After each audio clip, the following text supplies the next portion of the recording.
Ronnie O'Sullivan is set to face Ali Carter at the Crucible, but his longtime rival almost ditched snooker altogether to fly planes for a living. Ronnie O'Sullivan will be welcomed back to the World Snooker Championship by Ali Carter on Tuesday, a man who almost quit snooker entirely to become a commercial pilot. Snooker fans worldwide have long awaited the return of the Rocket, given that the 49-year-old has withdrawn from a whole host of competitions to concentrate on his health and well-being as of recent, and headed into the most prestigious event of the sports calendar year. O'Sullivan will hope to add to his joint record haul of 7 world titles when he takes on Carter. However, should fate have had other ideas for his opponent, he would be flying planes for a living instead of hitting the bays. That's because the 45-year-old almost ditched the game completely in the early 2000s. Asked whether he had considered giving up snooker in an interview with Sporting Life, Carter said, "Oh, definitely. I spoke to a good friend of mine, Mike Rowland, who owns the Andrewsfield Flying School.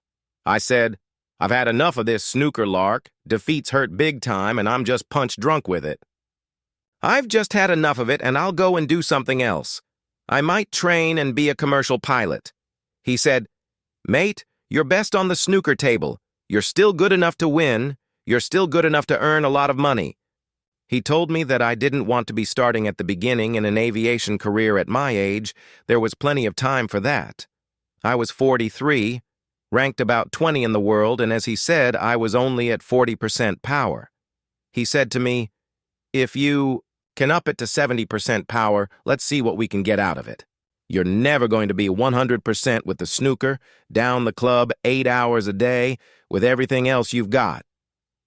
Reflecting on his love of aircraft in a separate interview, meanwhile, Carter said, "The flying started when we were down to 6 tournaments after tobacco sponsorship had gone out of the game, and I was looking at an alternative career.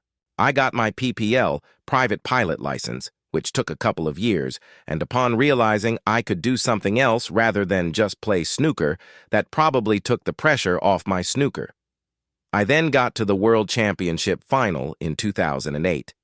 Made a 147 against Peter Ebden, then my career started happening for me over the next 5 or 6 years. I was able to put flying on the back burner and enjoy it as a hobby, and that's what I've done."